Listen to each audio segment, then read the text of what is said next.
Really? All right, welcome everyone. This is a regular meeting of the Arlington City Council. It's March 16th, 6:30 p.m. I'm Mayor Rich Nagel. I'll preside at the meeting. And would you join me please in the Pledge of Allegiance?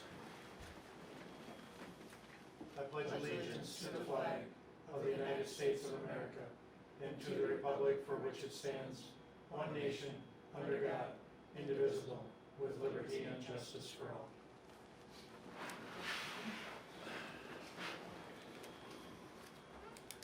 I'll call the meeting to order and roll call. Councilmember Batcher. Here. Councilmember Morgan. Here. Councilmember Hattlestead. Here. Councilmember Amrine. Here. Councilmember Gilman. Here.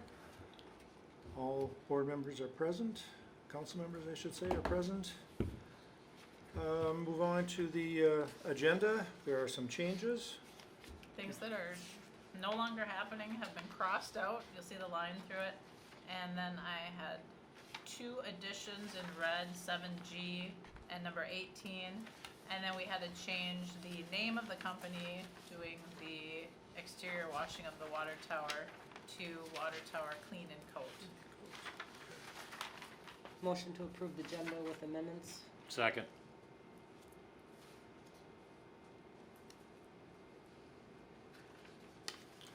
Motion by Councilmember Batcher, second by Councilmember Hattlestead to approve the agenda with the amendment, or with the changes noted. All in favor say aye. Aye. Opposed no. Motion carried.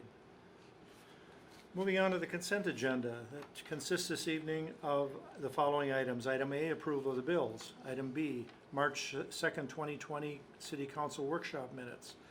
Item C, March 2nd, 2020 City Council Minutes. Item D, March 10th, 2020 Police Committee Minutes.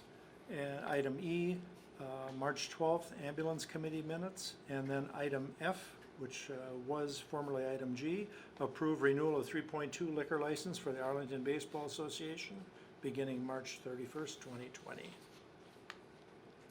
Is there a motion? Motion to approve the consent agenda. I'll second. Motion by Councilmember Batcher, second by Councilmember Gilman to approve the consent agenda as read. All in favor say aye. Aye. Opposed no. Motion is carried. Is there anyone who wishes to address the council this evening? Seeing none, we will move on to announcements, and there are no announcements. Those have been crossed out, so we'll move right on to communications. As far as I know, we are still on for B, the Sibley County Local Board of Appeal and Equalization meeting on April 23rd. I reached out to the county today, but did not hear back if that was still on or not.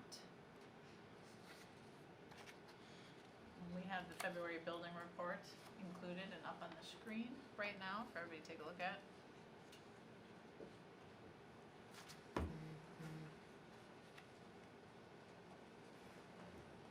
Any questions about the building report?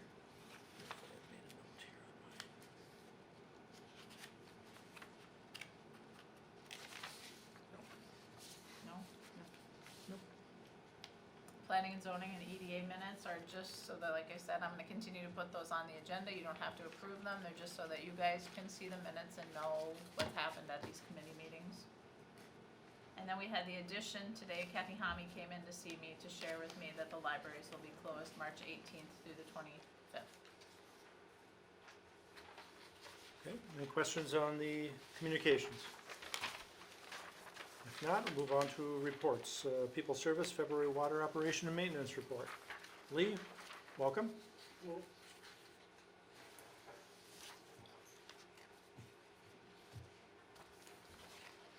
Been quite a few last days with everything going on with this corona. I got some information we're gonna go through, and I wanna share some information and talk to the Department of Health today and about the water supply and stuff. There's some rumors going around, so. Then we kinda got into this report on the water side. On February 18th, we had Amy Lynch, she's our district engineer from the Department of Health. Can you move that closer, Lee? You have such a soft voice. Is that better? Is it turned on? I don't think it's turned on. There, let's try that. Yeah, I'm just bring not it. used to it. So, Amy Lynch from the Minnesota Department of Health is out here in February, and did what they call a sanitary survey of our water system. They call it an annual, but it's like every 18th month is a requirement to do that. And then I'll kind of go through, that's gonna be a lot of our highlight talking Set. about this. And then, that's on the water side, and then on the wastewater side, we have, the biggest thing here is we have a sewer backup on Fifth Avenue and, on Adam Street, that runs down to the High Island Commons. We jet that twice a year. There's an issue with tree roots in that line, and we try to stay ahead of it, but it's always this time of year, the roots start going down looking for water before frost comes out. That's kinda what happened, so. There was no damage, anybody had issues of it, it was caught, we were notified, we got over there. Luckily, it was during the day and, got it taken care of, so, and then just, once it gets warm enough out, we'll reject that and make sure it's not too bad. So, and then you can see on the graph thing, we're still tracking for what's coming from the Green Isle lift station. You can see there's the water, wastewater, we're a little lower on the water than last year, a little higher on the wastewater, and then if you go to the next screen, and then that's how we're tracking for the flows from the Green Isle lift station. So the numbers aren't much on the screen, but it looks like the graph's so far apart, you know, but it will track from one year to the next and as it goes down the road. I think we got some really good base numbers there to start with now, with the frost in the ground, the I&I. It'll be interesting to see what happens now, once it starts raining, how much them numbers jump up. So, Do we have numbers of how much they're using, their usage over there compared to these numbers? Yes, Lisa has information on how much from their water bills. yeah, and I think there's gonna be a meeting coming up, April 9th April 9th, and we'll we'll go over Mhm. that and is the stuff. plan. So we just needed to gather some data to get a base of where it's at. So, like I said, we got 4 months, so we'll have another month under 5 months with the data. Mhm.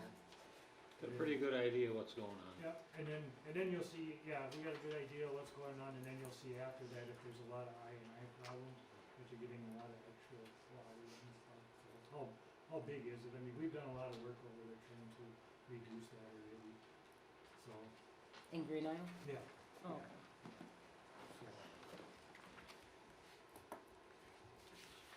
So then that's just numbers comparing, this month compared to last month compared to a year ago, where it's at. You know, and they pretty much are the same year after year on that. The top part of the blue is the water and the bottom side is the wastewater, where our permit is and what.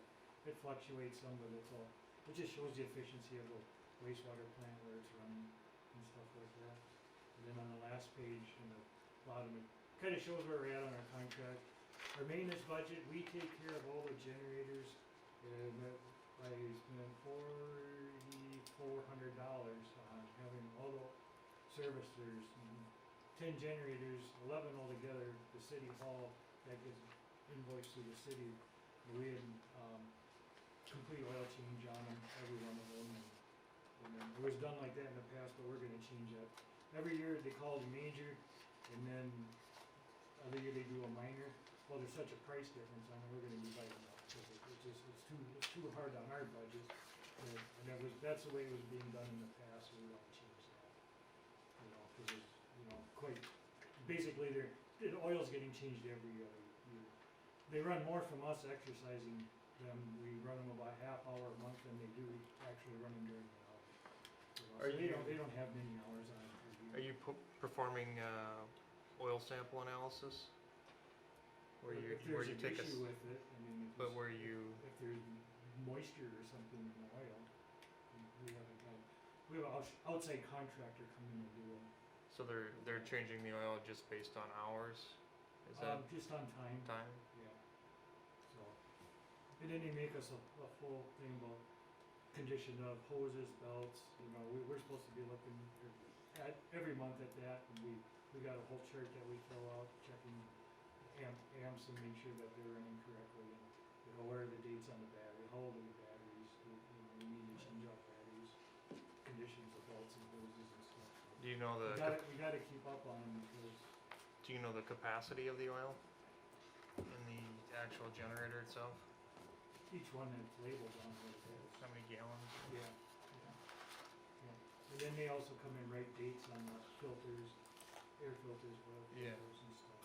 So, they do a good job of that. So, so then I wanted to go on to the sanitary survey.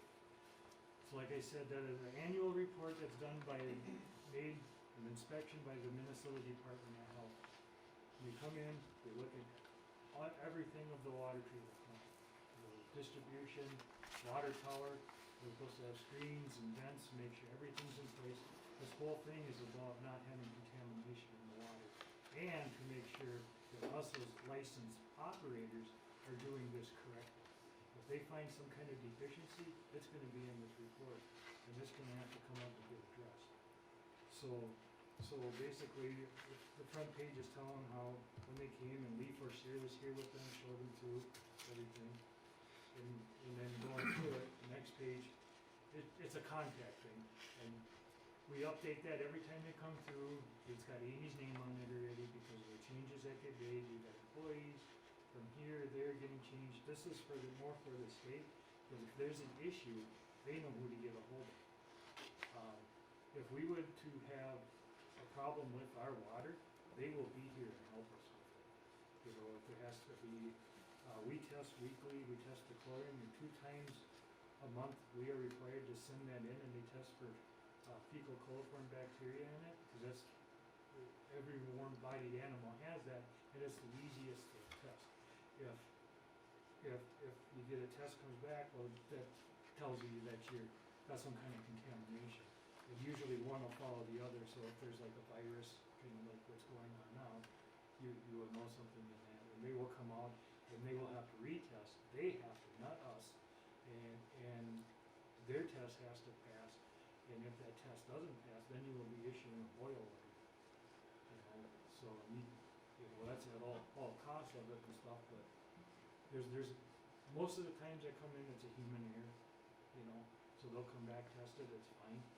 And a lot of times when you have to test at the water plant, where it failed, so let's say it failed here at the city hall, you have to test at another site across town, one site upstream of the city hall, one site downstream of the city hall, and everything has to pass, you know. And usually, if you have some kind of contamination in the water, you will know, everybody's sick, you know what I mean? So a lot of times it's human error. Like, you gotta be careful, it's gotta be sterile, you can't be touching anything. I wear gloves on, if you touch the end, you gotta put in the bottle. You got something on your hand, and that, well, you just contaminated it. You touch the side of the bottle, you just contaminated it. So and then, and bottom page of that, it shows our operator licenses. So the next page, that shows, our wells. There's 3 wells in town here. Well 2 and 4 are the wells. They each have a unique number, and it shows the depths of the wells, what year they were made, and how much we pump out of them for the capacity of it. And then and up on top of that, it shows our design capacity, which is the same as an emergency capacity. So that's running everything wide open. We can bypass the water plant, just pump water, and that's how much we can pump a day. And you can see our storage is 400,000 gallons. We have 300,000 gallons in the water tower, and then there's a pit underneath the water treatment plant that's 100,000 gallons. So, and then you can see well 3, it still has a unique well number with the state of Minnesota. It used to be that the city always reported that to the DNR, and it was part of the city's well thing, you know. And that's why that still shows up on there. And so we go to the next page. Are you able to treat to the design Yep, that's what we're just capacity? gonna go on here. Okay. So we are pumping at 550 gallons a minute. It's coming in at 825 with the wells, and it goes out at 550. And that shows our treatment processes. We disinfect chloride, and we're doing iron and manganese removal, and we're also removing radium out of the water. We do not do anything with the hardness. That's why you get complaints about, you know, white crust or whatever, and that we don't soften the water right now. And then the treatment process of it shows what it does, but it comes in, the chlorine gas gets added at the end as disinfection and the fluoride. What comes in and it gets aerated, if there's any gases in the water and it aerates it, it takes and precipitates out the iron. If you took well water that had iron in it, put it in a jar, 3/4 full or something, shake it, leave it sit for a half hour, it'll all turn brown on you. You'll see all the iron, the air will make it come out. It oxidizes it. And then from there, when it oxidizes, it's got a detention time for it to react, that's about a half hour. So basically, it makes it break out, makes the particles bigger, and it goes into the filter, and the filter part of it, there's 3 parts of the sand, there's anthracite, green sand, and silica sand. Silica sand is just for a base, and it's green sand, and on top of that's the anthracite that filters out the iron. And then the green sand is underneath that, and that has a charge on it with a chemical called sodium permanganate. You ever heard of people having purple water? That's what that's from. We use that, it's purple, you get it on you, it Ain't coming stains off. everything. Yeah, it's coming off. And basically what it's doing, it's like, you all have water softeners, and you put salt in your water softener, and the salt puts a charge on the resin in there, and it catches a sodium ion. Well, the sodium permanganate is just catching a different ion, putting a charge on the green sand that it catches the manganese ion, and with that it's removing radium and arsenic along with all that. So, which is good. And the key is you run it so it's almost to the point of making purple water. So there were years ago, there was a town where people woke up in the morning and they had purple water over the city.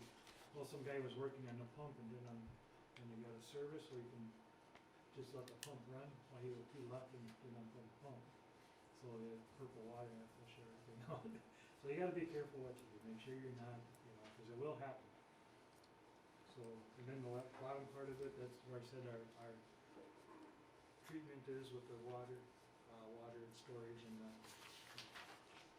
so on this page here, those are the sites we sample. I said we go around, every week we sample from a site. We have to take 2 of those sites once a month and take a bacteria sample, and we send that to a certified lab to be tested, make sure there's nothing in the water. And along with that, we take a fluoride sample, and that we check to make sure that, and then like as time goes on, it gets closer now to flushing hydrants, we have to adjust and increase the chlorine to keep up with the demand in the system. And so then on the next page, that's it, this is the results of their survey. One of the things I saw in here, this goes back from a while, but there's been some changes and we don't know where it's gonna go, is well number 3. It was previously owned by Seneca, now it's on city property, we don't know what the plans are, but it's in the city park. I think it's still owned by Seneca, is it not? Or Northland Drying, I'm sorry, Northland owns it. Northland Drying, yep. But like I said, it's connected into the water plant, we don't use it, we haven't been using it. There was talk about getting rid of it, so it's just sitting there in limbo right now until it gets figured out. So, it tells us that 1, 2, and 4, they're in the same aquifers. We alternate them monthly because it helps the city with the electrical usage on it, because the one is powered out between the police and the fire station. There's a little building in between, and that's where the well is and controls the well for is. And the other one's over on the other part of town. So that keeps them so they know how to divide up the electrical costs between the fire, police, ambulance, and all that.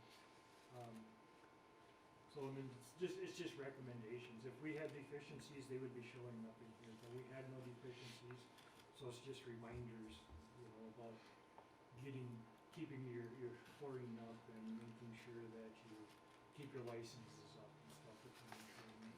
So, then on the last page, second to last. It's just, yeah. How long we have to keep records? 'Cause I know we had an issue with the lead and copper, you see that, 12 years we have to keep records for that. A lot of, everything varies, we just keep them forever. Put them in a box and throw them in the corner, 'cause you never know, somebody comes back or something, you wanna say this was from that or whatever, we have to prove it, so we just hold on to them. But it's amazing how long you gotta keep some of these records, just even the bacteria, 5 years. Chlorine residuals, we do it weekly, yeah, 5 years. It's crazy, but it's for a reason, so we gotta make sure our water's safe, so. The only thing we don't do is on high turbidity units, that's if you were taking surface water, and, you know, you get the clarity of it, so, but ours is all well water, groundwater, so. And just talk about the last page. So when they come here, they have to do their own samples. We cannot do them. They take the samples, and if it fails, they have to resample it, not us. It's their problem. So that's when they were here, all the sites they do, they test the wells, they test the treatment plant to make sure your wells are not contaminated. And check to make sure there's nothing going on into the sand part of the treatment plant itself. And then they went to 3 of our locations, City Hall, Hughes, and People Service Office. So you can see there's everything came back fine, so that's good. So we kind of wanted to go over this report, and I think this was good timing, and it really hits home with the coronavirus and all this is going on. Your water is safe to drink. There's some rumors going around that it's not. I guess I've heard in other communities and that. It should not affect the water. The only time anybody touches the water is, or us as operators, is no different than you. We drink it, we take it from a tap, we take samples, same with the Department of Health. It's all sealed. And then it's all disinfected with chlorine after it leaves the plant. We monitor residuals. So, and we just had an email today, and they even sent an email documenting there's been no cases of any coronavirus or even getting in any water supply. So I just want to reassure everybody that that's one of the things you can say, that's okay. And wastewater side of it, that could be a different story. There's still no cases of it, but it's gotta be there, you know? It's just like anything else, it's always there in the environment. You know, even when I go on our training and talk about hepatitis B and AIDS and all that, it's gotta be there if the person's got it or whatever, but there's been no documented cases of any wastewater operator getting infected from being around the wastewater facility.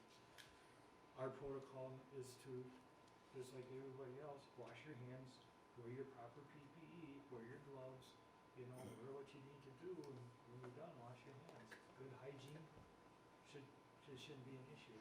And at People Service, with that, we're limiting, we don't want to give tours of it, you know, because we're exposed to it, you're not, you know what I mean? We kind of get immunity and stuff, a little more of it because of you're around all the stuff, but you don't want people, in case there is something, because we don't know either. And yeah, just kind of, that's why they canceled the tour that we were gonna have, and it looks like it probably, the way things go and get more into that area, the people, no, we're not gonna go in your house, and, you know, just to limit contact with people, so we'll just play it by ear as this progresses, so. Can you say something regarding, if people don't have toilet paper in their house, what Yep. they should be That was- flushing or that not was my flushing? next thing. And then we talked about, or we'll put something on Facebook and stuff, I wanna talk about the water and the wastewater side of it. And on the wastewater side, I would urge people to not flush, wipes, disposable wipes and paper towels and whatever, cause you don't have toilet paper, because it will plug up the sewer system, and you and your neighbors will have sewer backups, and it's not pleasant.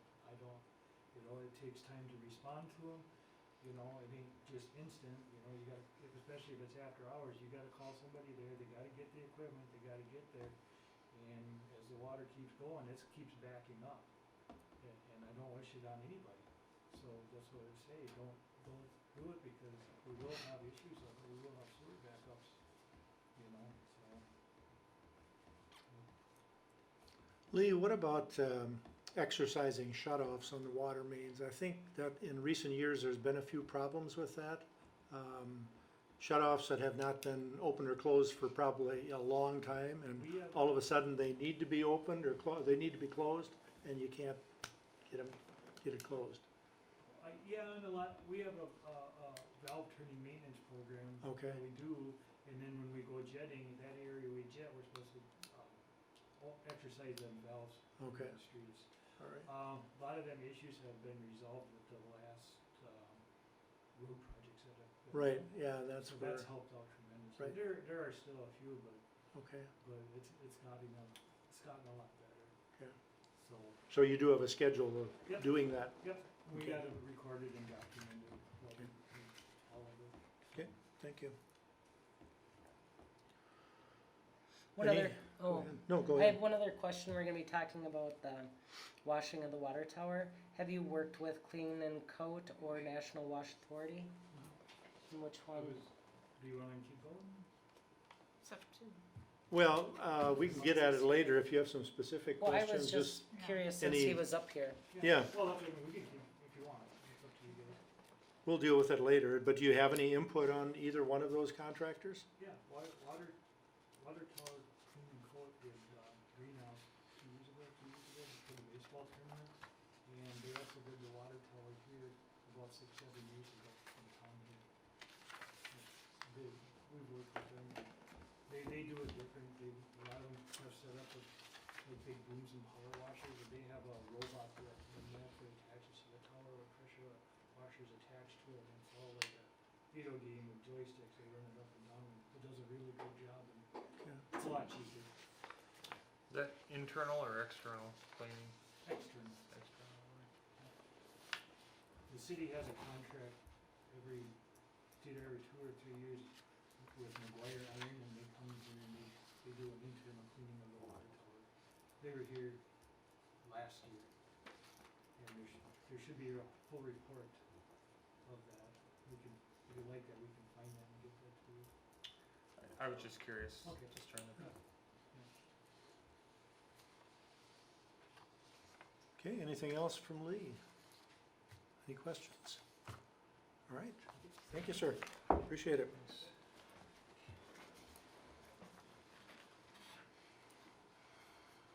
Okay, monthly police report from Chief Pedersen.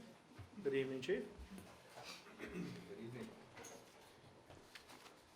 Oh, I think once again, all the council members got the reports from February. I guess just to point out, February of 2020, we had 369 calls. February of 2019 was 275. So the January to February of this year has been 686 calls. January, February of last year it was 575. So just kind of a update on those. Any questions from anybody on any of the calls that were up there? Out of those, just to mention, we did have a marijuana grow that we ended up taking out of one of the residential areas in town. Yeah, and other than that, they're fairly general calls that we've had. Things that we're working on as of yet, trailer park. We're still working with cleaning up that fire lot. And now that the snow's melted, we've seen a great deal of more debris that's obviously was hidden. So I reached out to Carlos Carrera just this morning and said, hey, could we get you on that? A couple of vehicles that are also parked in his lots that are in need of being moved have been hounding him. So he says he's gonna be getting after that. We'll give him another little time frame here, and then we'll go after him again. As far as West Baker goes, the house that's on the 300 block, we've been having some ongoing issues. Mr. Steele has been issued a citation again, and we're in receipt of him acknowledging the ticket he received in the mail. So that house is again, we're getting complaints that the garbage that's in the garage is still sitting there, and the door had blown open the other day, so I was able to take some more photos, and it certainly is stacked with garbage bags. So we're still pursuing that. So if he would reach out to you again, we did get some acknowledgement of his receipt of the ticket.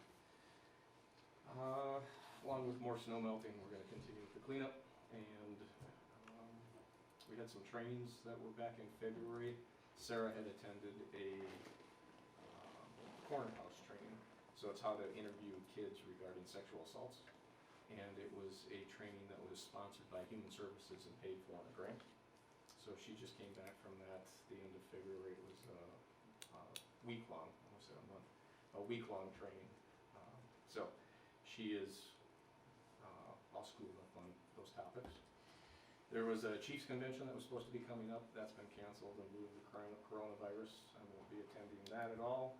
Defensive tactics we have coming up.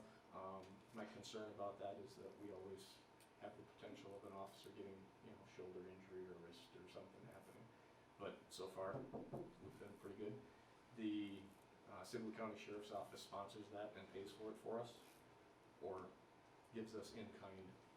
We can attend it without any fees, I guess is how we should put it. It's just the time that we need for each officer to go to it. So we have scheduled dates that we're gonna be jumping in with their training coming up. Other than that, I think that's pretty much all we have.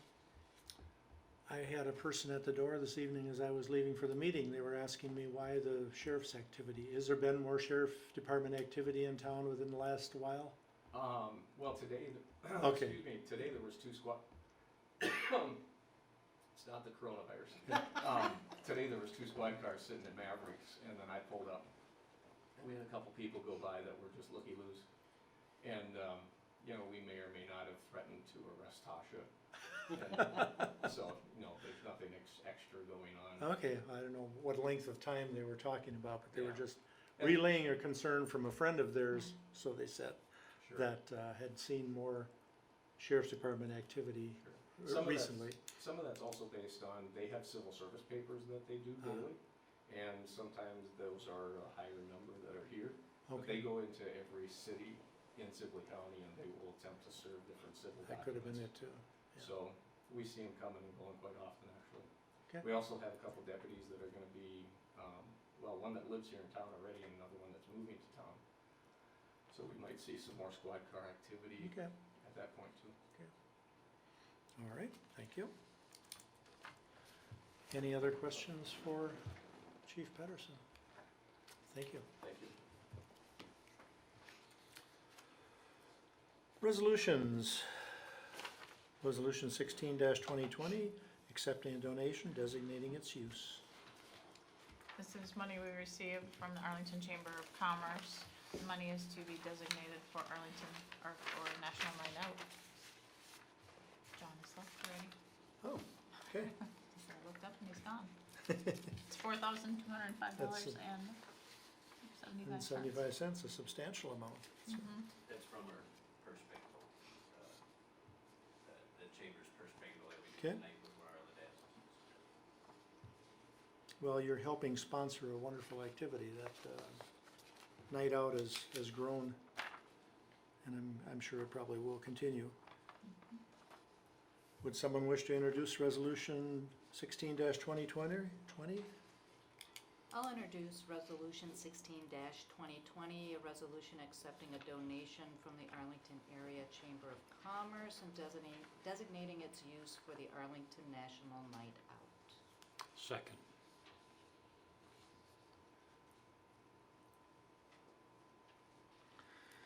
Resolution 16-2020, introduced by Councilmember Gilman, second by Councilmember Hattlestead, and that is a resolution that accepting a donation from the Arlington Chamber of Commerce and designating its use for the Arlington National Night Out. Any discussion? Hearing none, vote by roll call. Councilmember Omrine. Yes. Councilmember Gilman. Yes. Councilmember Morgan. Yes. Councilmember Hattlestead. Yes. And Councilmember Batchor. Yes. 5 voting in favor, none opposed. The resolution is adopted. Resolution -17-2020, resolution approving a loan from the Arlington Revolving Loan Fund. This is from the Arlington Revolving Loan Fund. It is a loan on equipment for Chef Craig's at 4.75% over 10 years. They're asking for $60,000, which is more than the usual amount. The EDA usually lends up to $40,000, but the EDA approved lending up to $60,000 at their EDA meeting on March 9th.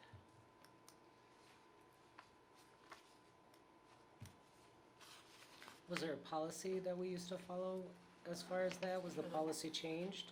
Policy was not changed. The policy still states $40,000. But wasn't it, I remember when it was discussed that at one time that was $100,000. At one time, that was $100,000. And then it was dropped and nobody could really remember why it was dropped. Well, it was 100,000, and then it was 10,000 Yep, at one point. then it went up. And then we, settled on $40,000. So it's been moved around from, but at one time it was $100,000. Mm-hmm.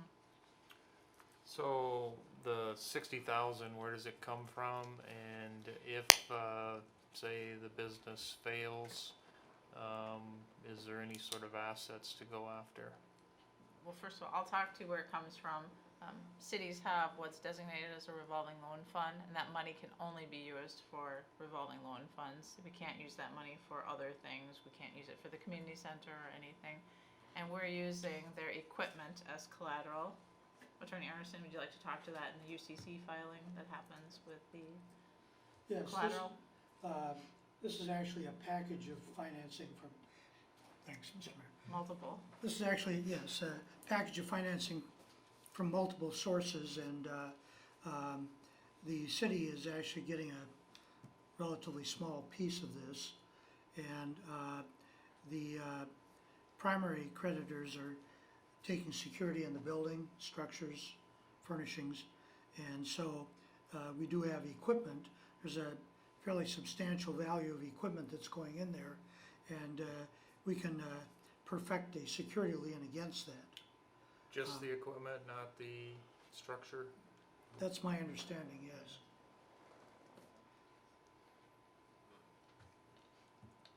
And it's fairly typical that EDAs take a second, third position on loans, not the primary, the first position is usually the bank.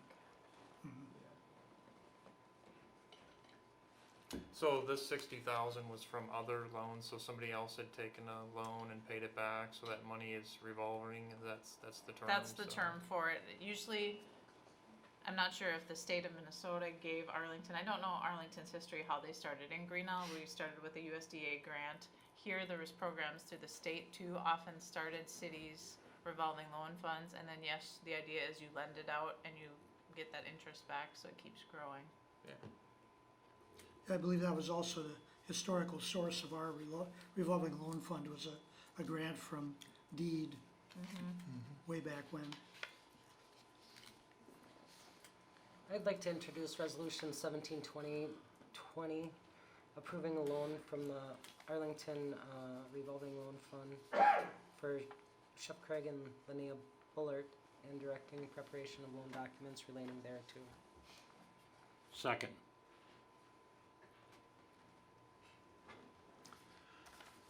Resolution 17-2020, introduced by Councilmember Batchor, second by Councilmember Hattlestead, and that is a resolution applying a loan, approving a loan from the Arlington Revolving Loan Fund for Craig and Linnea Bullard, and directing preparation of loan documents related thereto. Is there any further discussion? Hearing none, we'll vote by roll call. Councilmember Morgan. I'm gonna go with present. Are you abstaining from voting? Yes. Okay. yes. Councilmember Amrine. Yes. Councilmember Gilman. Yes. Councilmember Hattlestead. Yes. Councilmember Batchor. Yes. 4 votes in favor, none opposed, 1 abstention. The resolution is adopted. Resolution 18-2020, a resolution recommending approval for a variance request. Michael, would you like to come up to the table? These are the next two are planning and zoning requests.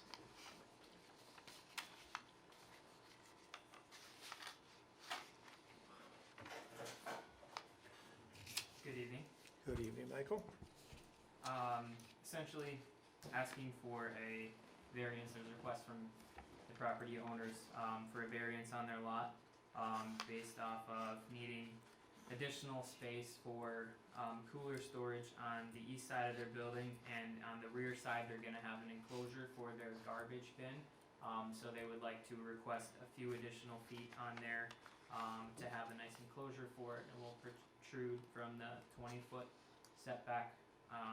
And then on the east side of the building, it's gonna go out a couple extra feet versus the 10 feet, as explained in there. We took it to planning and zoning, and they brought it to council, to have it be voted upon. Included are plans on the last page of it.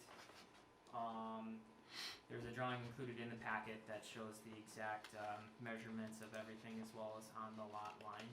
As you can see, kind of self-explanatory, but also just shows the measurements. If you have a color versus black and white, should be color in there highlighted, showing where the setbacks are versus the additional space needed. Were there any comments at the public hearing? There were none. And it was the public hearing, of course, that there weren't any comments. Craig and Linnea were the ones that presented this additional drawing. Any discussion with the property owners next to the land?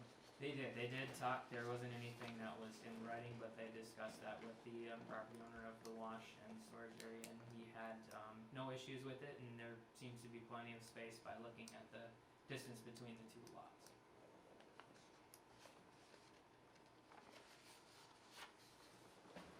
Planning and zoning didn't see anything holding us back from approving this, so we're sending it to council.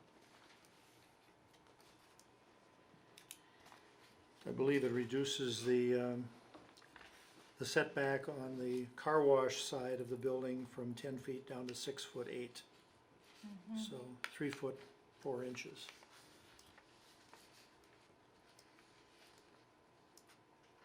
Correct, that would be that side. The other side is gonna be used for parking, and that's gonna be the Right. street parking, Yep. so it's the building, there's not gonna be any additional space over there. Correct.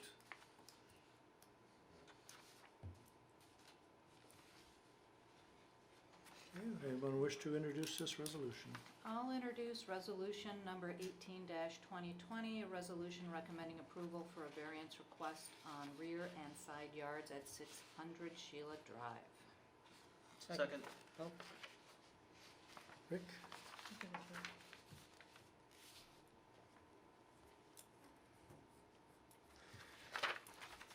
Resolution 18-2020, introduced by Councilmember Gilman, second by Councilmember Omrine, and that is a resolution recommending approval for a variance request on rear and side yards at 600 Sheila Drive. Any further discussion? Hearing none, we will vote by roll call. Councilmember Batchor. yes. Councilmember Omrine. Yes. Councilmember Gilman. Yes. Councilmember Hattlestead. Yes. Councilmember Morgan. Yes. 4 votes in favor, none opposed. 5 votes in favor, I'm sorry, none opposed. The resolution is adopted. Resolution 19-2020, and that is a resolution approval for interim use permit for Northland Drying. Michael? Alright, so,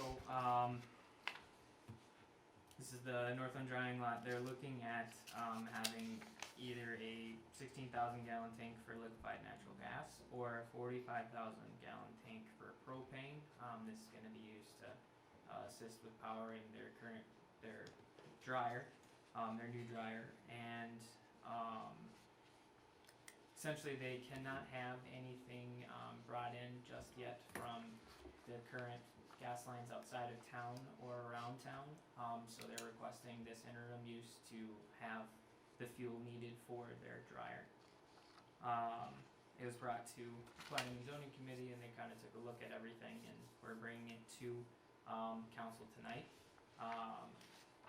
Basically, making sure it meets the standards as needed, as well as, the installation of the storage unit itself must be in compliance standards with the Minnesota Department of Public Safety, State Fire Marshal Division, as well as the plans are forwarded to the fire marshal for City of Arlington, and he was forwarded the plans as well. and those were the plans that are included in the packet tonight, were forwarded from AmeriGas, the potential contractor, and they put the space setback requirements as well as including a picture of, the tank they're looking for, so. So the plans were sent to the fire marshal? Yes, And I did approved? get those sent to them last Friday and they were confirmed to have been received. So did they approve them, or how I does that work? didn't get anything back with that, in response to it, it was just forwarded on to him. I'm not sure if Matt has anything to add on the matter. No, just that, I haven't heard anything back from the fire marshal on approval on them or whatnot. I know that the big thing was, and I had said it at zoning and planning, because I thought it was 50 feet. It was really 75, and AmeriGas, had put that into their stipulation there and the barriers on it. But no, I haven't heard, anything yes or no from fire chief yet. And it, was relayed to me when I did talk to him. He has been kept in the loop with the project that was going on. He was just awaiting the plans which were received on Friday, which I immediately called him and sent them on to him, so. The fire marshal or the fire chief? The fire chief, I don't know about the state, AmeriGas used on that, so that's. Is this a curtailment, type situation, or? That's, Yeah. Joe, that's exactly, not to, Michael did a great job of explaining that. Essentially, the new dryer, when we get to the point of turning that on, it's gonna be using more fuel. Natural gas is our original choice, it's obviously the most feasible and having that hard line into here. The line that we get currently, this last year, this current winter, or the winter that we're in, we didn't run into curtailment issues. Last year we did. What that is essentially is you get real cold days and CenterPoint says, hey, we need this natural gas fuel to heat the homes. You know, people's lives are more important than the business, which we fully agree. Rather than utilize or try to, play the game with, well, what's the weather gonna do? We're working with CenterPoint to get our own line there. That looks like it's gonna take roughly a year for that to happen. So we're looking at propane or LNG to get us to when that line gets brought up to us. What would be the route for that line? That's the big question, and CenterPoint takes care of that. Sure. Sure. The big guys above CenterPoint, apparently the gas line is a mile north of town. And obviously you can't come right through town with it, so they have to find an easement way where they're going around a mile around Right, town right. to get to the south side. Okay. So I'm quite familiar with curtailment and backup vaporizer systems. So my facility has two 30,000 gallon propane tanks, and we get the call, we've got to get off, and so the liquid natural gas part, would you use your current line to fill that tank? No, No. no. So somebody would No, actually truck it in? Yes, it would be Okay. trucked in. And the liquid natural gas would have to be vaporized before we could use it. Oh, that You would know, too, yeah. yeah. So this system, does it have, I call them air cannons, but our system has 7 or 8 units that are actually quite noisy when they're firing. So essentially the natural gas or propane that's passing through there actually creates a loud kind of noise. So in this case, depending on which way that was directed, or a system, I know they do have other ones that are different, and without knowing that. And actually, and you brought up you're right, you do understand how they work. Because I didn't, and that was one of the questions that we brought up. Obviously, sound's a big deal. So anything that we're looking at that was brought up on the sound, and they talked about that, but propane, this is gonna have a non-electrical ignition to it. It's a newer setup on it where it's silent, being piped in. The LNG is supposed to, this tank, and honestly, we're probably looking at the propane know when we first, It's put quite permit in, expensive. so we put both.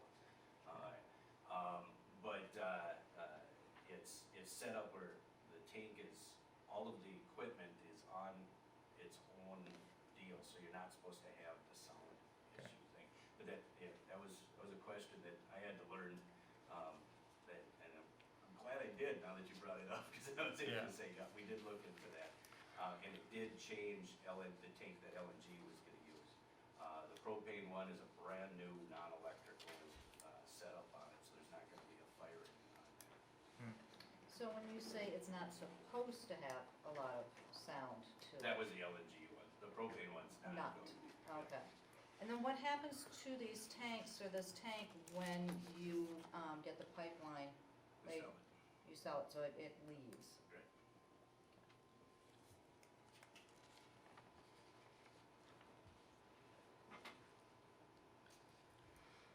Our main concern at planning and zoning was making sure that the fire marshal overviewed the plans, that everything was set back as far as, it should be set back. And those were the pieces that we were looking at. And with those pieces in place, we wanted to push it forward. Correct, and I do assume it would have to have some sort of housing like that does, and there are standards that, that does have to be done in order to be installed, of course,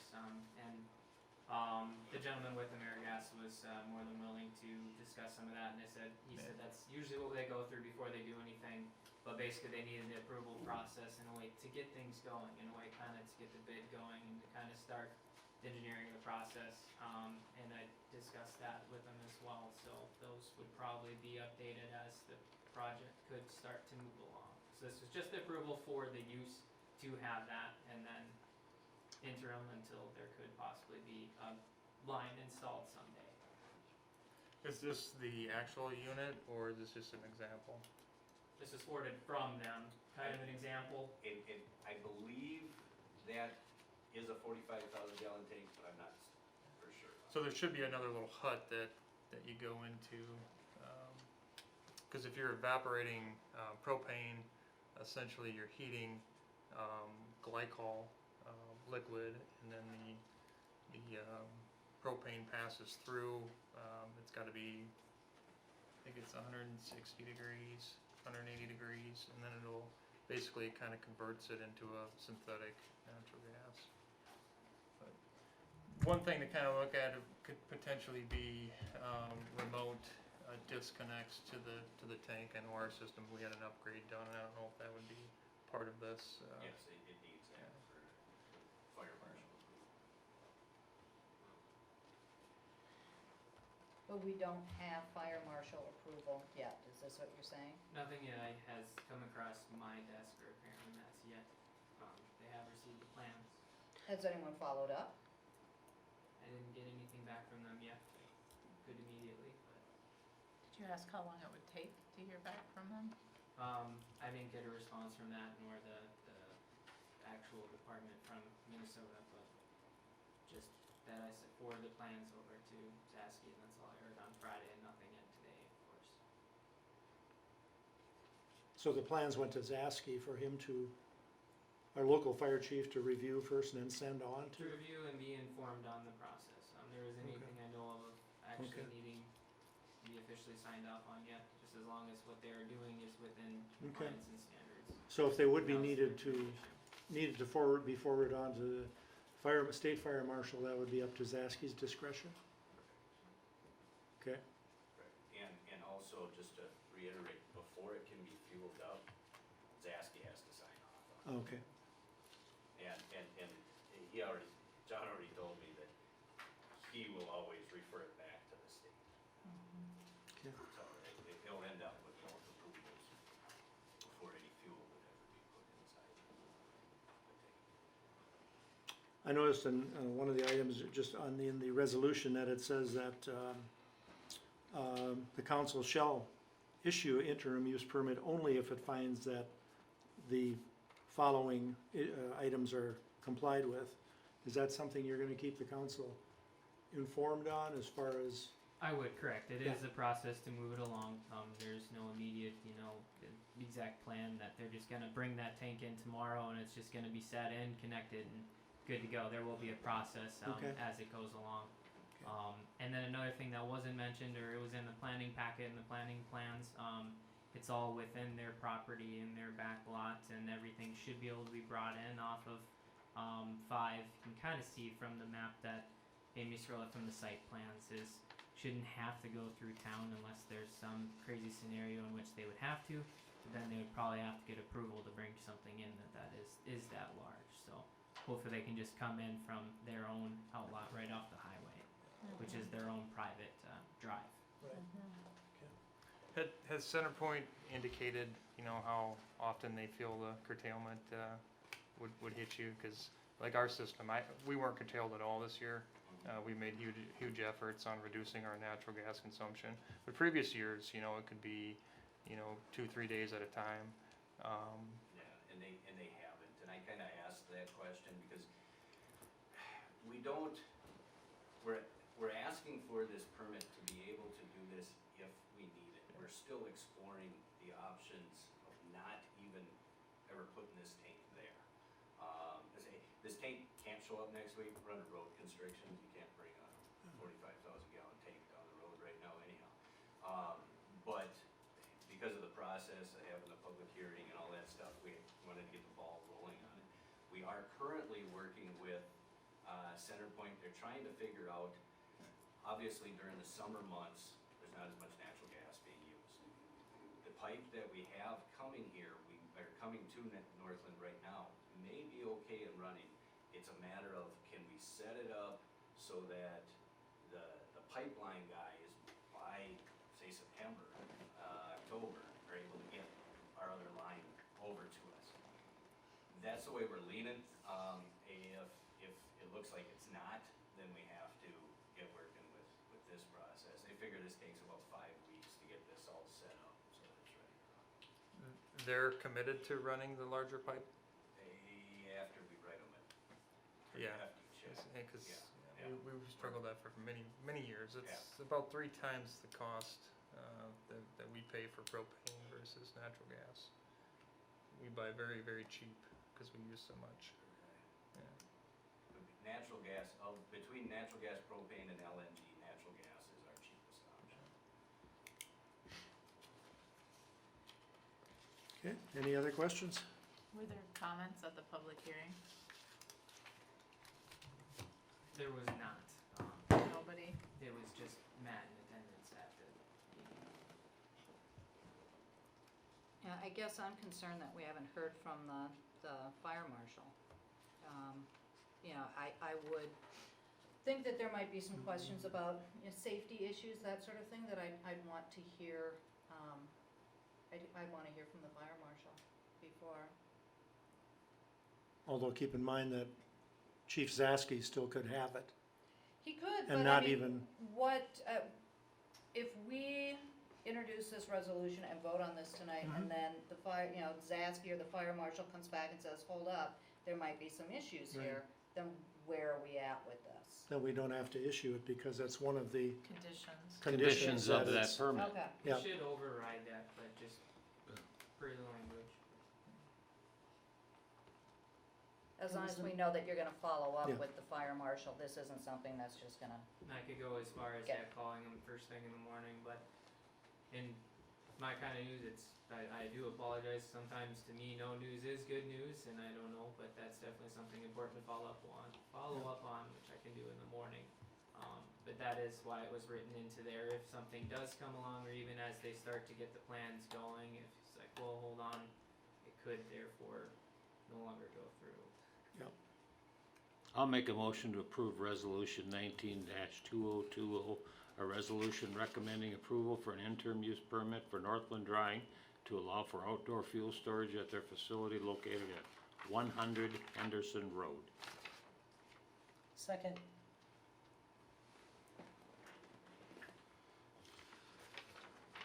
Resolution 19-2020, introduced by Councilmember Hattlestead, second by Councilmember Batchor. And that is a resolution recommending approval for an interim use permit for Northland Drying to allow for outdoor fuel storage at their facility located at 100 Henderson Road. Is there further discussion? Hearing none, we'll vote by roll call. Councilmember Hattlestead. Yes. Councilmember Omrine. Yes. Councilmember Batchor. Yes. Councilmember Morgan. Yes. Councilmember Gilman. Yes. 5 votes in favor, none opposed, the resolution is adopted.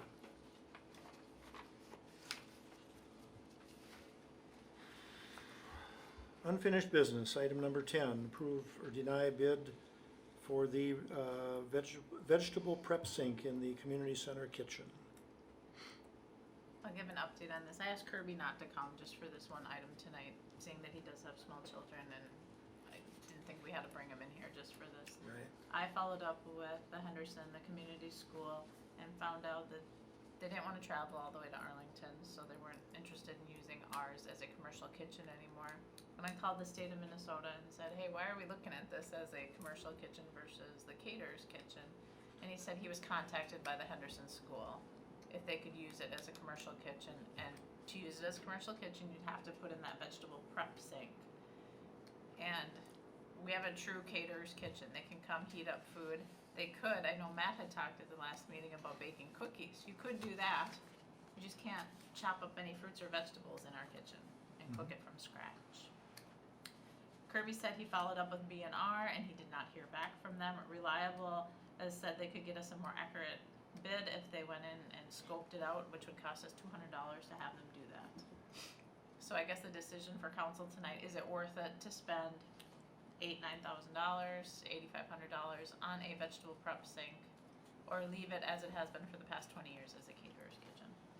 I don't know if we're gonna get enough cookie cookers to, cover the bill. I don't know if we're gonna have that much Veggie in cutters. cookie cookers. If we're gonna get that much Celebators. revenue back. I mean, this all did start because of Henderson, Yep, and that is a Yep. no-go. and that's a no-go now, and We can that's why still I asked. operate the yeah. way we always We have can operated keep doing what we've always without been doing spending without close to changing $9,000. You introduce the motion? I will introduce a motion to deny putting that vegetable sink or prep center in. I'll second it. Again, this was an item that was tabled at the February 18th meeting, so. All right, motion by Councilmember Hattlestead, second by Councilmember Morgan, to deny the bid amount of $8,655 from Reliable Plumbing for a vegetable prep sink in the community center kitchen. Further discussion? Hearing none, all in favor say aye. Aye. Opposed, no. Motion carried. New business, item 11, approve or deny the replacement of valves in the various intersections. Lee, I'll let you speak to this one.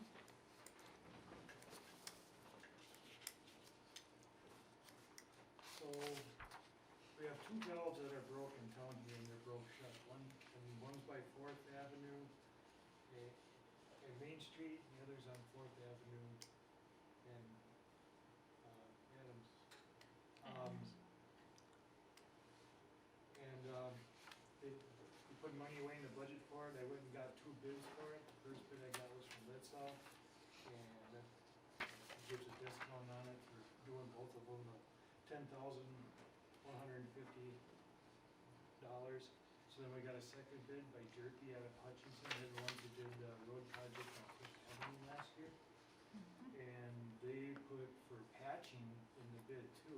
So if you take the $2,800 off of the patching, it's $8,760 without the patch. When we have Litzow come in, it does not get patched. It can sit till whenever. A lot of times when we do this in the springtime, it sits till fall. For Kirby to save money, he gets it all done at one time. If we look at what his cost on that is a County Road 17. It is a 9-ton road at least, so it's got 6 inches of tar on instead of 4. So the price is comparable to what he would have to pay. We do have money in the budget for that of 10,000, and with Litzow we'd be over that, and with that we'd be under, and then the patch would come out of city maintenance budget. which it would have anyway. So we're looking for approval to get them 2 valves fixed. So you would recommend Jerpy? Yes. Okay. I see on the breakdown of costs on Litzau, he's pretty clear that there's 2 valves to be replaced there at $5,475 for each one, and then a discount if you do them both at the same time. On Jerpy's, there's not, it says a valve, it just says a valve, and I'm just wondering, how do we know that there's 2 valves? Up on the top there is the intersection of 4th and Main and. No, how do we know on his bid, though, he's bidding on 2 valves? It says right on, Says right on underneath the top. description. Yep, right on the description. It says Fourth and Main and Fourth and Adams. Okay, oh, I see that, all right. Yeah, he's got 2 at. And then he's got the quantity of 2. Oh, sure, now I see it, Two. now I see it, didn't look close enough. I think it would be a good idea to get the patch done right away. I mean, that takes less off of wear and tear off the road and stuff like that, and the Agreed. equipment. And Adams is on top of the hill right where it drops. That would always be washing out. Yeah, It's gonna be a mess for Kirby after it's finished until this fall when all the other projects And I are don't done. know if the county being it's their road would push us to patch it anyway, Well, they're gonna be doing that bridge, so maybe they could do the patching at the same time. you know. So work it out that when the Well, blacktopping. Jerpy will work it out with that. Well, yeah, I mean, he could work it out with them knowing they're gonna be there sometime this summer. I mean, it's gotta be fixed. But we're gonna get this fixed right away this spring. I know they're Yeah. coming to do work on Chef Craig in April. It's gonna be once the frost is out, which it's gonna be. There, road restrictions, you know, then they'll be, There's not much frost in. no, there's not. Not anymore. I'd like to make a motion to approve, Herpy, is that how you say it? Jerpy. Chirpy. Jerpy contracting for 11,560, including the patch. I'll second. Second.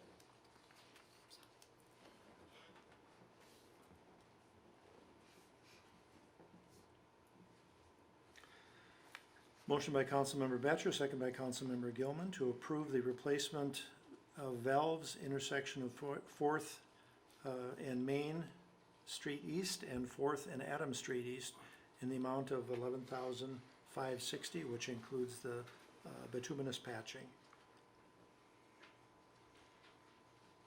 Is there any further discussion? Hearing none, all in favor say aye. Aye. Opposed, no. Motion carried. Item 12, approve or deny a quote for exterior washing of the water tower. So I have 2 Yeah. quotes for water tower cleaning, to get all that mold and mildew off the bottom of it. 4,200, that's from Water Tower Clean and Coat. They did the water tower 2013, I think it was, and then it got repainted in 2016 or 17. After they washed it, there was a lot of, it was damage from whatever from that. So I got 2 quotes, and the other one's from, the National Wash Authority for $6,300.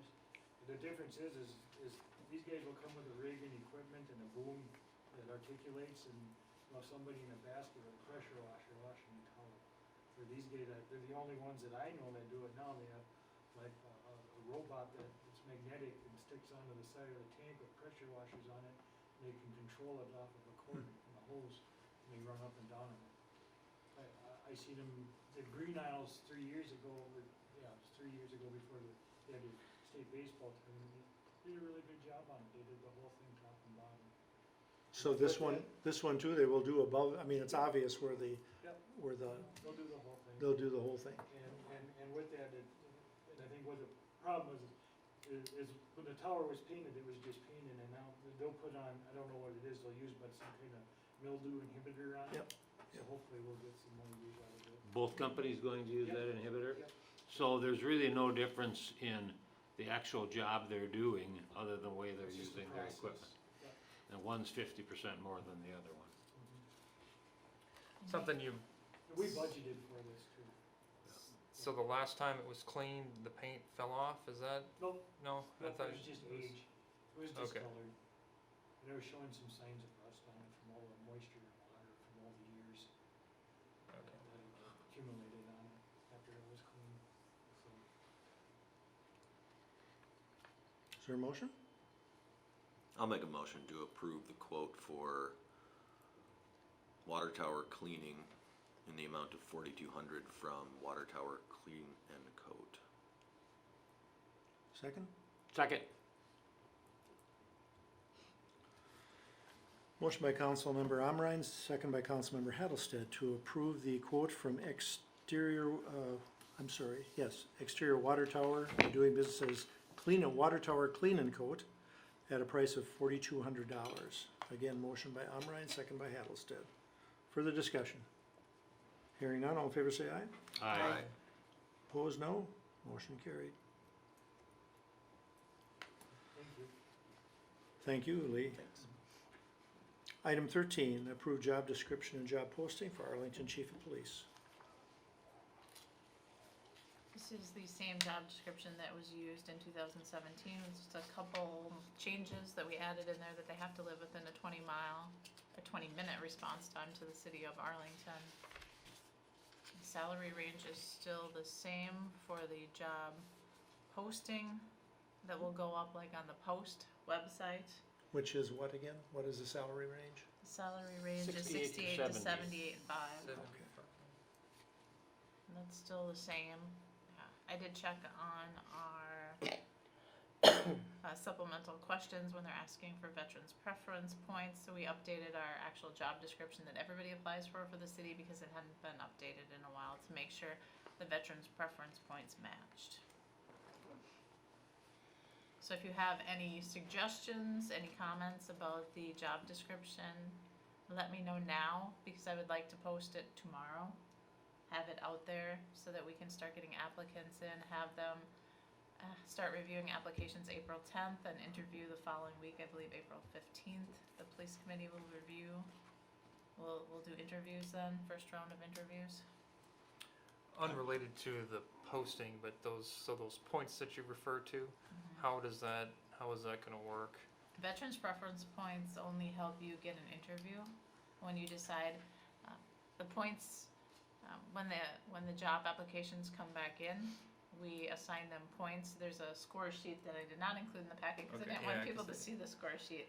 So there's a score sheet that I have that I'll score them, and if they have a high enough points, then we'll interview them. Often places like Arlington that don't get a lot of applicants will interview everyone. But veterans preference points add points to your score to get you an interview. Does that make sense?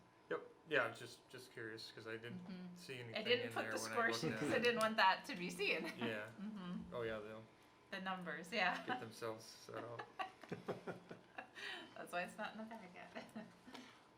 Okay, any other questions on the, If you got anything you want me to Job change, description. speak now, because I'd No, like I to was, get it I was out just there. gonna say, you weren't here the last time, there were 3 council members. I think the only ones here were Michelle and I and the mayor. But I'm trying to think back, and someone could refresh my memory if we ran into any issues with that. I don't think we I don't did. think, With with the, With the, no, with veterans preference? no, or with with- the whole No, with the whole process. application, I thought it worked fine, Mhm. the way it was written up. Yeah. I don't, Okay. unless someone thought we missed something, but I don't think we ever, afterwards, we ever said we should have done this. I think Laura had reviewed that Gone before, our through it. interim city Yes. administrator at the time, so she pretty much headed that up.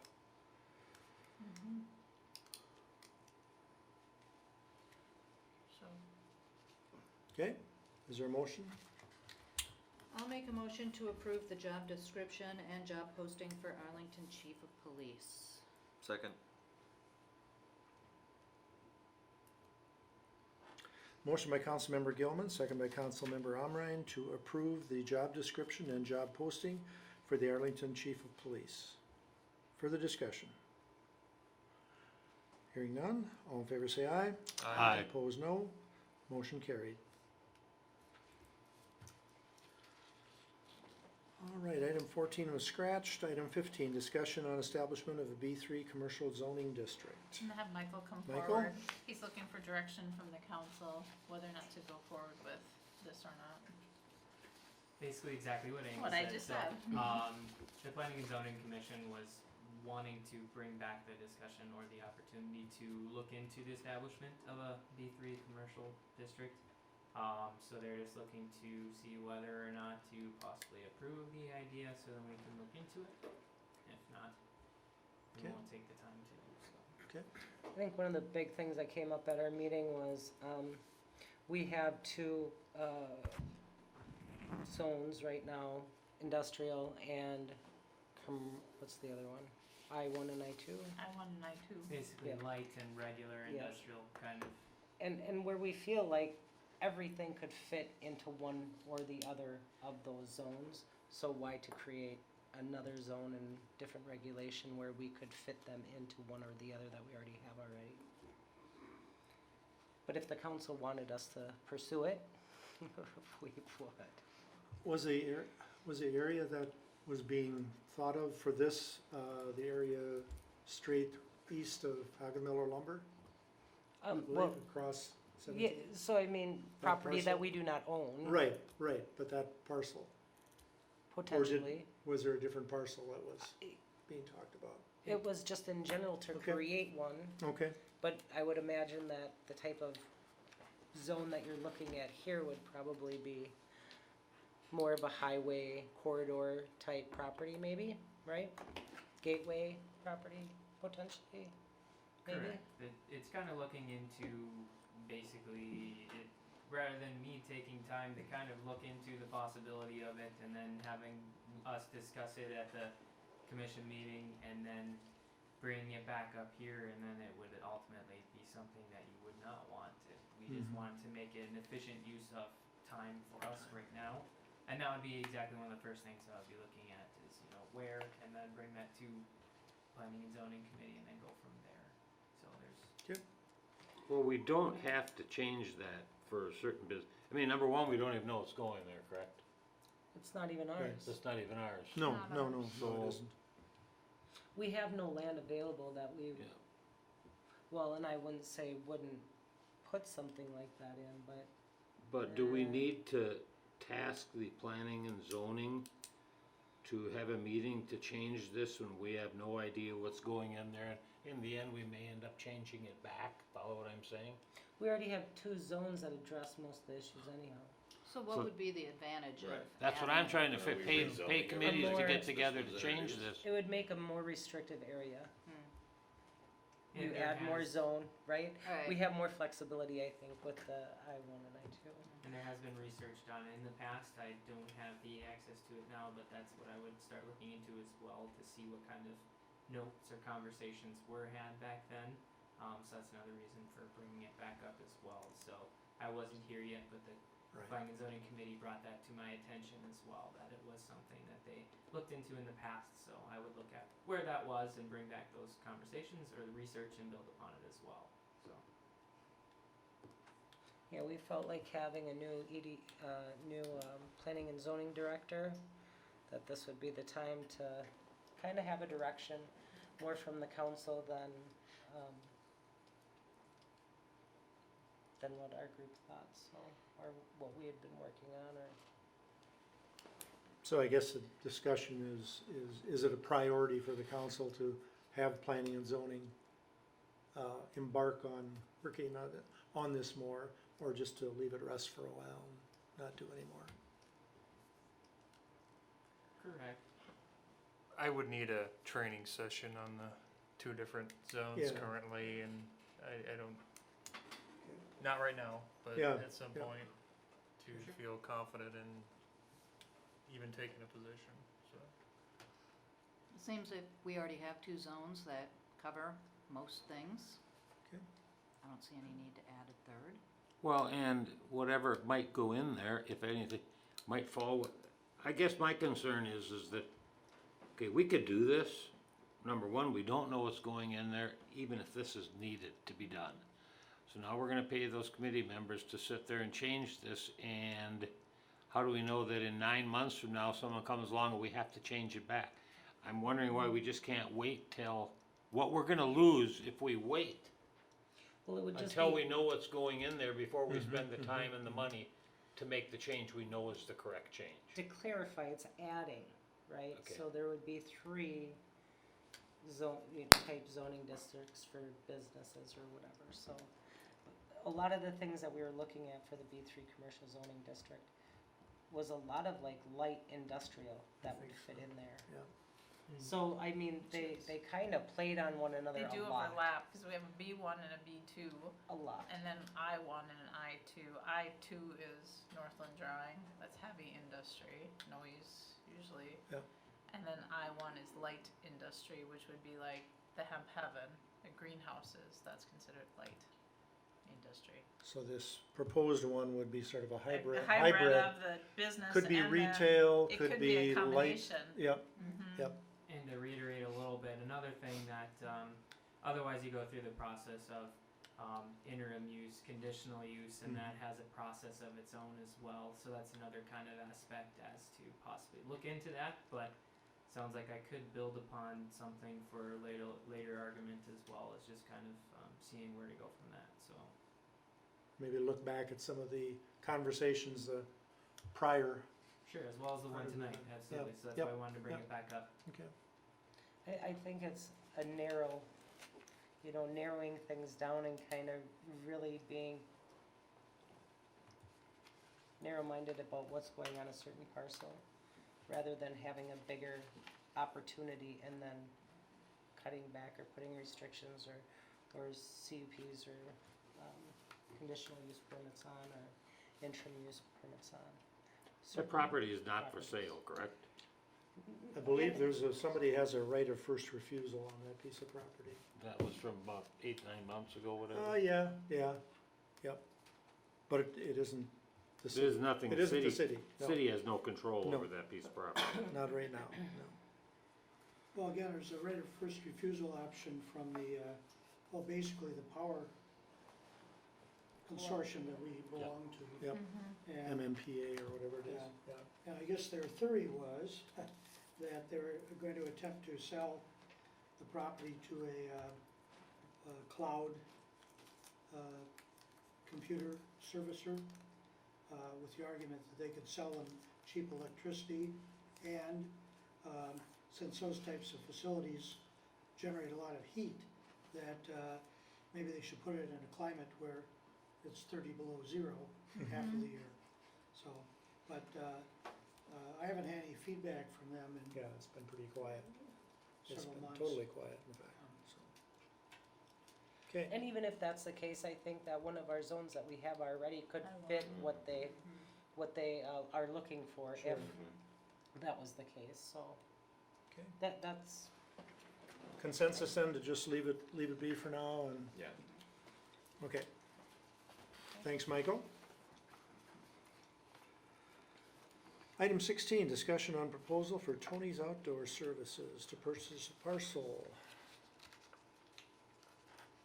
And I'm staying here because This one I'm I was keeping. running the meeting in Yeah, Amy's in Amy's I was absence, not at that so. EDA meeting, so I asked Michael to speak to this.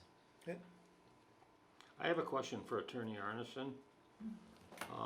When it comes to, if we were to do this with Tony's Outdoor Services, are we required to have proof of a financial certificate for funds to build this? Or does that fall into the, what am I gonna say? The second, right after the Development agreement? would the development agreement cover that? Yes, it would, except that I think in our past transactions, we get a clear understanding ahead of time of what's being planned for the property, time frame, addition to the tax base, in other words, the value of any structure that's being proposed, and then job creation. And the city balances those things and determines if it's the best future use of the property. And if the city then goes forward to approve the sale, then those provisions are put in a development agreement, and there's typically a time frame during which the building, the jobs have to be in place, otherwise the property reverts to the city. And we have a couple of other projects right now where we're kind of in that development agreement phase and waiting for things to happen. So the city never really gets involved in requiring that they prove they have financing to do the project. That's sort of their baby to do, to come up with that and either get the ball rolling on time or not. Is that right, or? Well, that's been our approach in the past. Right, yeah. Okay. It says it's County Road 9, where is it? That's Right Actually, north of the race, do you know where the Racetrack. entrance to the racetrack is? Oh, okay. It's that piece that would Yeah, go, like The woodland. little wood thing. yeah, Yep, and there's some trees yeah, there. it's the north of that gravel road, the entrance road, and then back to, I think, about where those homes start. I forget. Olive Street. east. Olive Street, yeah. So they would access it from. County Road From 9. County County Road Road 9. 9. How much physical property is it? 14 acres. 14 I believe. acres. Michael, if you could make a note to yourself, I know for sure that any building of this type, if it's metal on the outside, has to have concealed fasteners. Correct. Okay, just so they're aware of that. Because we had one building that was put up on city property and did not have concealed fasteners, and they made them change. And that's easy for me to remember. It was a conversation that came up in my first week of work. Okay. So that's why like it took me half a second to think of that one. But that was one of Remember those the questions exposed right at first. fasteners. Yeah, exactly. Cause someone will bring it up to you. Is it a requirement to do all 14 acres, or? No, we could split that land. We don't have to sell them all 14 It acres. seems like an awful lot of property for one, and it's not a large business. You know, I was at the meeting when he proposed his project, and I'm positive that at first he said, I only need half of it. And now all of a sudden, it's all available. And I agree with you, I don't think he'd need all of it, but It seems like heck, there if you're could getting it for be- $10,000, why not take all of it? you But know? if you get somebody to put this up, there could potentially be another business that might wanna, put a shop up right next to it, especially on that large of a piece of property. Yeah, Is it, where would, I'm just asking the question because I do not know. If Tony, we were to approve this for Tony and he took, say, 7 acres or 10, whatever the number is, and he would access off County Road 9, then the next property owner that purchased behind Tony or to the east of Tony, how or where would they access that piece of property? There would have to be an easement. that on same, the Maybe an driveway. easement same on road. the- would just Asking go- before we just go say, yeah, back let's further. do that. Yeah. I think Tony came to 2 EDA meetings and we had that discussion. We did have the discussion about splitting it up and And I can roads. elaborate on some of that. I was at those discussions as well. I presented some information. But also there is access from the neighborhood, the development up there. And another aspect of the conversation that was at the EDA meeting was having a bit more space on the property as well would kind of provide a buffer between the residential space. And it was described of what would be done with that space. Somewhat of a berm could be built, as well as Tony deals with some DNR restoration with wetlands and native prairie grasses that could absorb some of the sound, possibly from the racetrack as well, which is another valid point that was brought up as well. So it could kind of work as a nice buffer between the racetrack and the community there, but it could also be another opportunity for another business if they had something in the talks there. But that was kind of a valid point that was well kind of taken on the EDA side, and just in conversations I had about the property with planning and zoning as well. But we only had discussions as I kept them informed on the process. But The building would be located relatively close to County Road 9. I mean, correct. facing County Road 9 Yes. and relatively close, okay. And then the entrance to the building, like for the big trucks, would be on the far end, On the rear side. where on the rear side, so. storage went out would be correct. Okay. Going back to the question of financing, I guess in a roundabout way, it's something the city is focused on, in that if an individual is going to build on city development property, the city normally would have an expectation as to when the building would be constructed. Mhm. And so I guess that's a discussion that would normally be had ahead of time. And if the individual indicates that construction would not take place immediately because of financial considerations, well, then that's something the city would have to look at.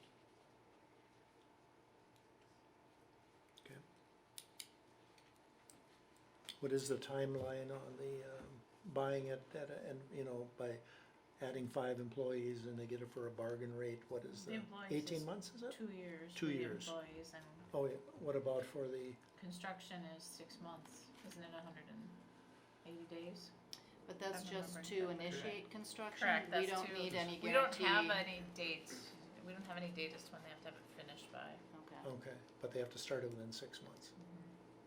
And the conversations at his proposal was to be by early fall to get it up before winter, the ground Mhm. gets cold, but of course that's dependent on all the processes of it moving along, Mhm. being surveyed and planning and zoning / public hearing. And he was informed that could take 3 to 4 months, but still within that time frame, and it's ready to go as far as conversations that have been had. Shouldn't we still have a finish date in there? And we've never actually had a finished date, and I would think that would be something we'd wanna have, we because. could put that in the development agreement, that it must be completed by Yes, you can certainly put it in the such and such, yeah, you could put it in there. I don't know what it would hurt. Not to make it restrictive, but to make it, at least we know there is an end date, and barring Some any, type of target date is fine, but there's probably circumstances that could arise with any construction that may Right. delay They that might not. process, so. yeah, yep. But I guess my concern would be, the potential for a project to get started and then maybe financing runs out and that project isn't completed. So And I'd that's- like to have some, That's my point for bringing that up. Yeah, Mhm. yeah, that's a good point. Per probably most of the discussion at the EDA meeting was in response to that, if Tom could confirm. That was the concerns of the EDA 100%. Well, you were there. I was there, I know. I don't need to I'm in say- agreement with you. Yeah, I don't need to say anything. I apologize. Any Rick, other- Michelle, and Joe.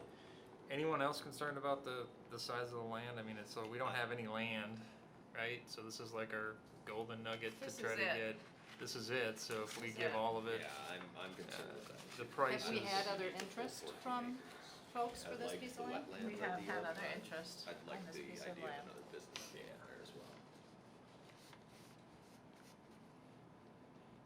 Now, if there was like 4 buildings going up. That actually have a plan for development?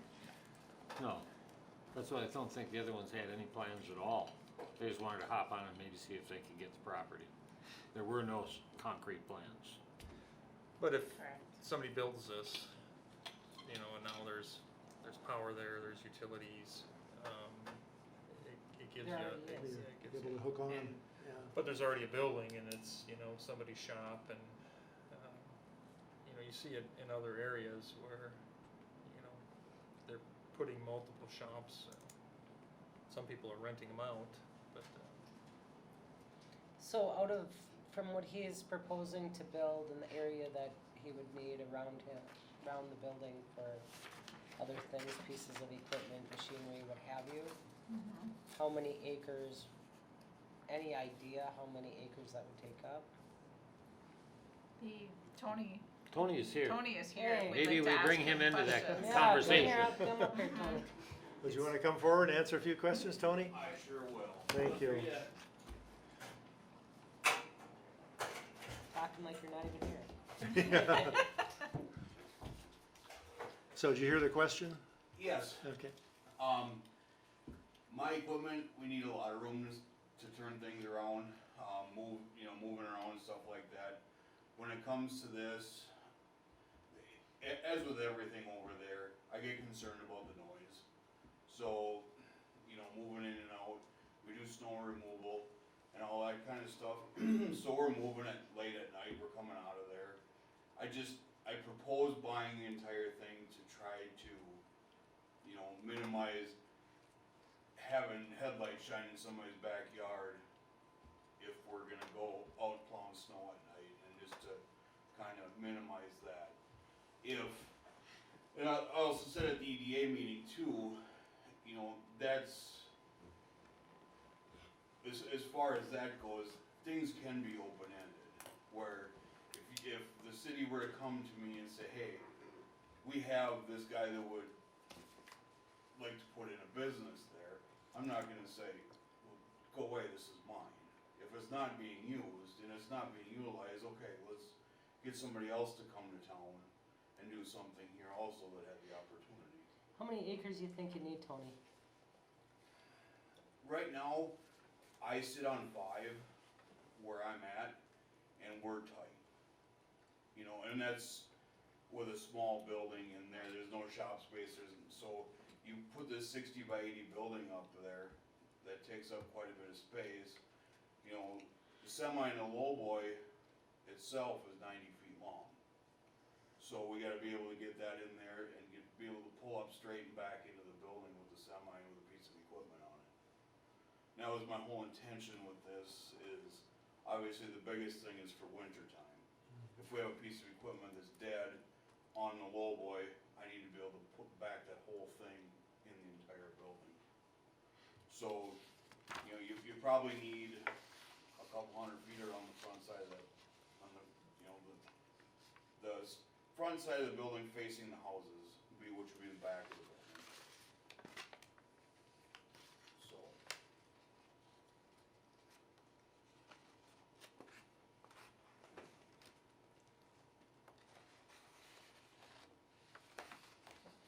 Any other questions? I guess this is for discussion only, no decisions have to be made at this time. And I talked in the EDA meeting too about, you know, obviously there's the 6 months you gotta be started on your plans and stuff like that. If it gets pushed to the point where it's getting close to winter, I don't wanna start building my building, cause I don't want